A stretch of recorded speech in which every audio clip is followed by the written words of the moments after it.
बिस्मिल्लाहिर्रहमानिर्रहीम। अस्सलाम वालेकुम। हे गाइस, आप सब कैसे हैं? अल्हम्दुलिल्लाह मैं बिल्कुल ठीक हूँ और उम्मीद करती हूँ कि आप सब भी बिल्कुल ठीक होंगे।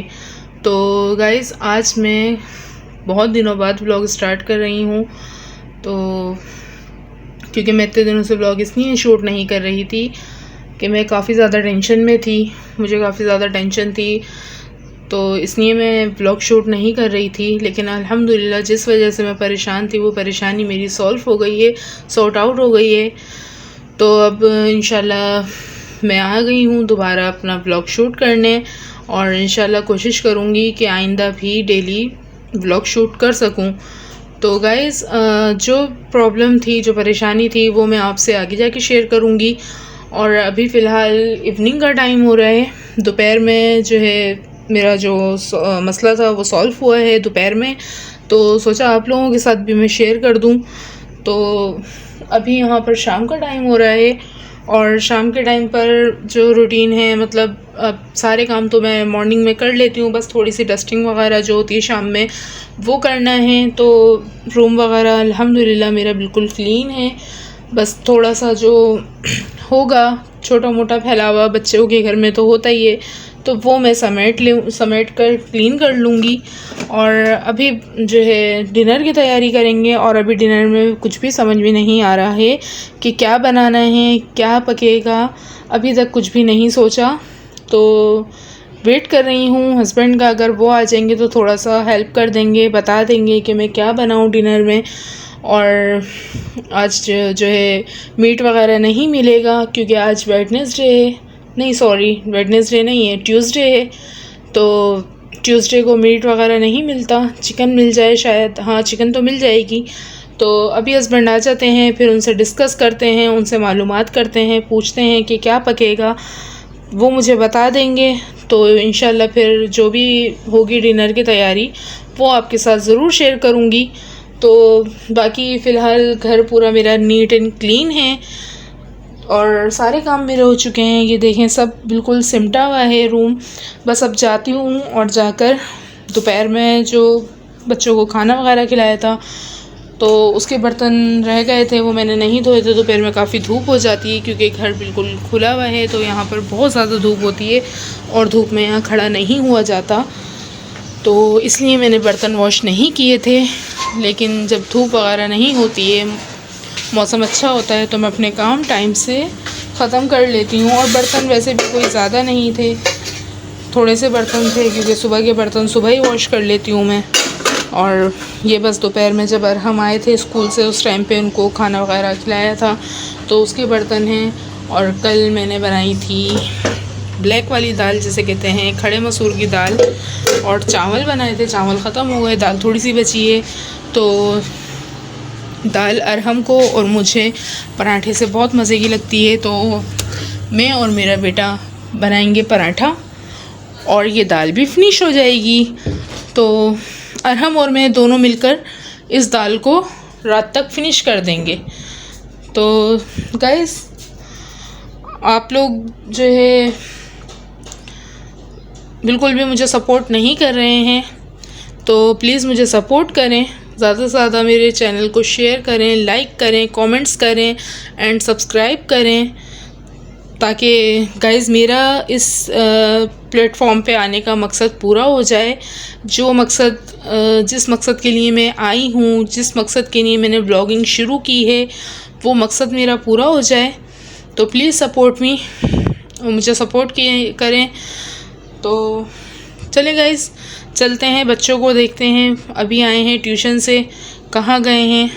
और बच्चे जब ट्यूशन से आए थे तो मैं शावर लेने गई हुई थी, और मेरे बच्चे भी अल्हम्दुलिल्लाह डेली ही शावर लेते हैं, नहाने मतलब ट्यूशन जाते हैं, स्कूल से आते हैं, और हम स्कूल से आने के बाद थोड़ा सा रेस्ट करते हैं क्योंकि वो पसीने में आ रहे होते हैं। एक तो स्कूल में जनरेटर वगैरह ऑन नहीं करते बच्चे, गर्मी में लाइट चली जाती है, गर्मी में पसीनों से बुरा हाल हो जाता है, यूनिफॉर्म का पूरे गीले होकर आ रहे होते हैं, और हम तो उन्हें मैं आते ही नहाने नहीं देती, थोड़ा रेस्ट करते हैं, खाना वगैरह खाते हैं।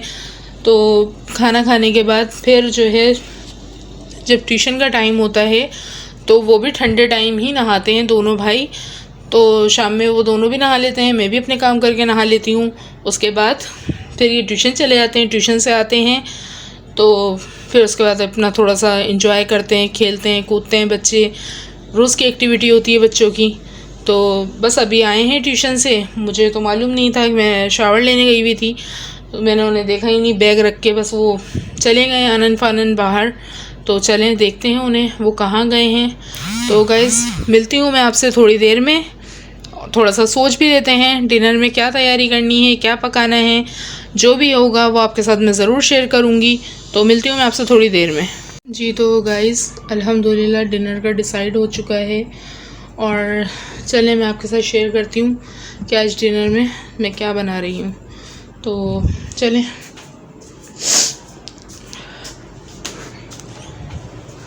तो गाइस मैं बना रही हूँ डिनर में कोगीना, अंडे और आलू का। तो यहाँ पर मैंने कटिंग वगैरह सब करके रख ली है। यहाँ पर है मेरे पास प्याज, टमाटर, हरी मिर्चें, ये सब मैंने एक साथ काट लिया है क्योंकि ये सब एक साथ ही ऐड करना है मुझे ऑयल के अंदर। और यहाँ पर मैंने आलू भी कट करके रखे हैं। यहाँ पर आलू भी मैंने कट कर लिए हैं। तो ये देखें, आलू मैंने इस तरह से क्यूब्स फॉर्म में कटिंग करे हैं, छोटे छोटे बारीक बारीक। और अंडे भी डालने हैं, अंडे मंगाती हूँ। अभी मैंने अंडे मंगाए नहीं हैं, अभी हस्बैंड या भतीजा जो भी आते हैं मैं उनसे अंडे मंगाती हूँ। फिर इंशाल्लाह हम अपनी कुकिंग स्टार्ट करते हैं। तो जब तक हम अपनी कुकिंग स्टार्ट कर देते हैं, अंडे आ जाएंगे वो तो बाद में डालेंगे। तो सबसे पहले ये मसाला भूनेंगे और फिर आलू वगैरह ऐड करेंगे। आलू गलने तक उसे भून के पकाना है। तो चलें स्टार्ट करते हैं। तो देखें गाइस, यहाँ पर सबसे पहले मैंने ऑयल में ज़ीरा डाल के रख दिया है। अब थोड़ा सा ज़ीरा थोड़ा सा सौते हो जाता है तो फिर उसके बाद हम अपना मसाला ऐड कर देंगे। मसाला ऐड करने के बाद इसे हम भून लेंगे, बिल्कुल मसाला एक दूसरे में घुल मिल जाए, बिल्कुल मैश हो जाए। फिर उसके बाद हम अपने आलू ऐड करेंगे। बहुत सिंपल और बहुत इजी सी रेसिपी है और झटपट बनने वाली। जब आपको कुछ समझ में ना आए तो फ़ौरन आप अंडे का कोगीना बनाएं और आपका डिनर या लंच रेडी। तो मैंने देखें सारे मसाले ऐड कर दिए। अब हम इसे भून लेते हैं अच्छी तरह से।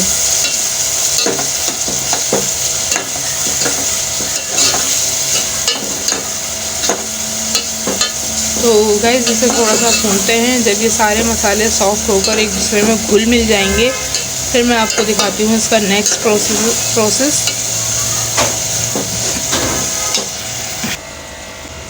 तो गाइस देखें, इसमें मैंने हल्दी और थोड़ा सा रेड चिली पाउडर और सॉल्ट टू टेस्ट ऐड कर दिया है। और ये देखें मसाला बिल्कुल अच्छी तरह से भुन चुका है। इसमें सारे मसाले एक दूसरे में घुल मिल गए हैं। सिर्फ प्याज थोड़ी सी खड़ी खड़ी है, वो मैंने खुद ही रखी है क्योंकि ऑमलेट में प्याज और हरी मिर्चें बहुत अच्छी लगती हैं। तो इसलिए मैंने थोड़ी सी प्याज ज़्यादा ही ऐड की थी और टमाटर मैंने कम ऐड किया था। मीन्स के टमाटर जो था मेरे पास एक लार्ज साइज़ का था और अनियन जो थी मेरे पास वो 2 मीडियम साइज़ की थी। और जो ग्रीन चिली थी वो तकरीबन 7 से 8 ग्रीन चिली थी और half tablespoon red chilli powder और हल्दी और सॉल्ट टू टेस्ट। बस ये चीज़ें इसमें ऐड करनी है और इसे बस थोड़ा थोड़ा सा भूनते जाना है अच्छी तरीके से। भूनने के बाद इसमें आपने आलू ऐड करने हैं। आलू ऐड करने के बाद थोड़ा सा पानी डाल के इसे दम पे छोड़ दें। जब आलू गल जाएं अच्छी तरह से फिर इसमें आप अंडे तोड़ के शामिल कर लें। और बस जब आपके अंडे अच्छी तरह से पक जाएं तो आपका कोगीना रेडी है। ऊपर से आप इसमें थोड़ा सा गरम मसाला पिसा हुआ डालें और थोड़ा सा हरा धनिया डालें और फिर आपका कोगीना सर्विंग के लिए रेडी है। तो ये देखें मैंने तो अच्छी तरह से भून लिए हैं मसाले को। अब मैं इसमें आलू ऐड करती हूँ। फिर मैं आपको दिखाती हूँ। तो देखें गाइस, मैंने इसमें आलू ऐड कर दिए हैं, पानी भी मैंने साथ में शामिल कर दिया है। अब इसे बिल्कुल मीडियम लो पे इसे छोड़ के कवर कर देते हैं और इसे थोड़ी देर में हम आकर चेक करते हैं, जब तक हमारे आलू अच्छी तरह से टेंडर हो जाएंगे और जब तक कोई आ जाएगा, हस्बैंड या भतीजा जो भी आएगा। मैं अंडे मंगा लूँगी जल्दी से, क्योंकि शॉप बिल्कुल बराबर में है। नीचे उतरने के बाद पीछे मेरे देवर की शॉप है, परचून की जिसे कहते हैं, तो मेरे देवर की अपनी शॉप है। तो फटाफट से जो है मंगा लूँगी मैं, जब तक ये गल जाते हैं। तो फिर इंशाल्लाह मैं आपको इसकी फ़ाइनल लुक दिखाऊंगी। तो मैं आ गई हूँ अभी रूम में, और रूम में आने के बाद तो गाइज़ सबसे ज़्यादा परेशानी मुझे जो हुई थी, जिसकी वजह से मैं व्लॉग नहीं बना रही थी, तो वो ये थी कि मुझे जो है फ़ीस सबमिट करनी है स्कूल में और ट्यूशन में भी सबमिट करनी थी। तो अल्हम्दुलिल्लाह वो परेशानी आज मेरी सॉर्ट आउट हो चुकी है, मेरे पैसे आ गए हैं और इंशाल्लाह कल मैं जाके सारी फ़ीसेस वग़ैरह जो भी हैं सबमिट कर दूंगी। क्योंकि अल्हम्दुलिल्लाह मेरे अरहम को तकरीबन 3.5 साल की उम्र में मैंने स्कूल लगाया था, जब से अब तक मैंने कभी भी फ़ीस लेट नहीं की। इस बार फ़ीस इतनी लेट हो गई, इतने इश्यूज़ हो गए थे बीच में, ज़ाहिर सी बात है ईद आ गई, रमज़ान आए, ईद आई, तो ख़र्चे एक्स्ट्रा हो जाते हैं। फिर बच्चों के ईद के लिए कपड़े वगैरह भी लेने होते हैं, शॉपिंग वगैरह करनी होती है। फिर रमज़ान के फ़ौरन ही बाद जो है क्लासेस स्टार्ट हो जाती हैं, तो कोर्स भी लेना पड़ता है। तो इसलिए फ़ीसेस जो भी थी वो मैंने रोक दी थी और मैं बात करके आ चुकी थी सर से। मैंने कह दिया था कि मैं इंशाल्लाह मई में आपको जो है पूरी फ़ीस आपकी सबमिट कर दूंगी, मुझे मई में पैसे मिल जाएंगे तो इंशाल्लाह मैं सबमिट कर दूंगी फ़ीस। तो अब इंशाल्लाह कल जो है फ़ाइनली जाके मैं अरहम की फ़ीस पे कर लूँगी और मैं बिल्कुल टेंशन फ्री हो जाऊँगी। तो मुझे बस सबसे ज़्यादा इसी बात की टेंशन थी कि मुझे पैसे नहीं मिल पा रहे थे, और मैं टेंशन में इतनी थी कि मेरा बिल्कुल व्लॉग शूट करने का, एडिट करने का बिल्कुल भी दिल नहीं चाह रहा था। अब मैं टेंशन फ्री हूँ, रिलैक्स हूँ। तो अब इंशाल्लाह आपको व्लॉग मिलते रहेंगे। और मैंने 2 दिन पहले आपको दिखाया था कि मेरी ड्रॉअर का नुकसान हुआ है, वो उसका डोर टूट गया था, उसके लिए स्क्रू लाने पड़ेंगे। वो स्क्रू जो है होल उसके ज़्यादा बड़े हो गए हैं, स्क्रू छोटे हैं, तो वो स्क्रू लाके चेंज करवाने पड़ेंगे जब वो ड्रॉअर सही होगी। ये देखें इस तरह से अभी तक ड्रॉअर का डोर नहीं लगा, तो वो हस्बैंड को टाइम नहीं मिल रहा, जब वो टाइम मिल जाएगा तो वो लाके लगा देंगे। और इसके अलावा आज भी अल्लाह ताला ने अमान को बाल बाल बचाया है। अमान बहुत बुरी तरीके से सीढ़ी से गिरे हैं, बहुत स्पीड से भागते हैं, चलते हैं, तो अल्लाह ताला ने बहुत करम किया है। मैं कभी आपको दिखाऊंगी, इतना यानी कि जीने का लुक इतना गलत है कि मुझे बहुत डर लगता है। मासूम बच्चे हैं, छोटे हैं, खुदा न ख्वास्ता हम जैसे बड़े बंदों के पैर फिसल जाते हैं, स्लिप हो जाते हैं उतरते चढ़ते, तो वो मासूम बच्चे हैं। और मेरी जेठानी नीचे रहती हैं, मैं ऊपर रहती हूँ, और कोई सपोर्ट भी नहीं है सीढ़ियों पे, बिल्कुल जो है खुला है। और एनी टाइम मेरी जेठानी का फ़ैन ऑन रहता है, सहन में कोई बैठे या ना बैठे लेकिन उनका फ़ैन ऑन रहता है। तो इसलिए मुझे डर रहता है कि खुदा न खास्ता मेरे बच्चे अगर गिरें तो पंखे में ना। इसीलिए मैं इतनी मेहनत कर रही हूँ ब्लॉगिंग में कि अल्लाह पाक मुझे इतना दे दे कि मैं थोड़ा सा अपने घर को सेट कर लूँ, क्योंकि बहुत ज़्यादा इश्यूज़ है मेरे घर के लिए, बहुत ज़्यादा प्रॉब्लम्स होती हैं। आज भी वो बहुत बुरा गिरे हैं, पैर वगैरह छिल गए। अभी अपने जो है भाई के साथ नीचे गए हैं, तो वो आते हैं तो फिर मैं आपको दिखाती हूँ। अल्लाह ताला ने बहुत करम किया है, डायरेक्ट वो नीचे भी जा सकते थे, सिंक वगैरह लगा हुआ है उनका, बेसन वॉश बेसन लगा हुआ है, वो वॉश बेसन पे भी गिर सकते थे, सहन में भी जाके गिर सकते थे, या खुदा न खास्ता पंखे से भी टकरा सकते थे। लेकिन अल्लाह ताला का लाख लाख शुक्र है कि अल्लाह ताला ने बहुत करम किया। तो अभी बच्चे आते हैं तो फिर मैं आपको इंशाल्लाह मिलवाती हूँ और आपको थोड़ी देर में कोगीने की फ़ाइनल लुक भी दिखाती हूँ। तो चलें, मिलती हूँ मैं थोड़ी देर में। तो गाइज़ अल्हम्दुलिल्लाह डिनर मेरा रेडी हो चुका है। यहाँ पर मैंने रोटियाँ भी बना ली हैं, गरम गरम रोटियाँ, और ये है कोगीना। तो अब हम करते हैं डिनर। और मेरे प्यारे बहन भाइयों, आप में से जो भी हमारे साथ खाना चाहते हैं अंडे का कोगीना तो खा सकते हैं। और अभी मैं आपको मिलवाती हूँ अमान से और दिखाती हूँ अमान की चोट भी। जो अमान आज गिरे थे सीढ़ियों पे, तो अमान अभी आए हैं, इन्हें मैंने फ्रेश करा और अभी मैं इनकी चोट दिखाती हूँ। तो ये रहे अमान। और अमान, अमान क्या हुआ था? मेरे पैर पे चोट लग गई। कैसे लगी चोट? इसलिए साइकिल क्या? कैसे गिरे थे तुम? भाग के उतर रहे थे। ये देखें, यहाँ पे दो बैंडेज लगी हुई हैं और इसे ये हाथ भी नहीं लगाने दे रहे हैं कि मैंने इनसे कहा था ट्यूब लगवा लो, लेकिन इन्होंने ट्यूब भी नहीं लगवाई। और यहाँ से लेके यहाँ तक इनके जो है खाल वगैरह छिल गई है, तो काफ़ी ज़्यादा खाल छिली है। लेकिन ये है कि गहरी चोट नहीं लगी, अल्लाह का शुक्र है। अल्लाह ताला ने बहुत ज़्यादा अपना करम किया। लेकिन ये भी मानते नहीं हैं, ये बहुत भाग भाग के जल्दी जल्दी उतरते हैं, चढ़ते हैं, इसलिए इनको चोट लगी है ना अमान? ऐसी है ना, आराम से उतरा करो, मैंने कितनी दफ़ा बोला है ना। पैर नीचे करो, खाना रखा हुआ है, उठ के बैठो। मैंने कितनी दफ़ा समझाया है ना, भागा नहीं करो। अब नहीं भागना, आराम से उतरना, सही है?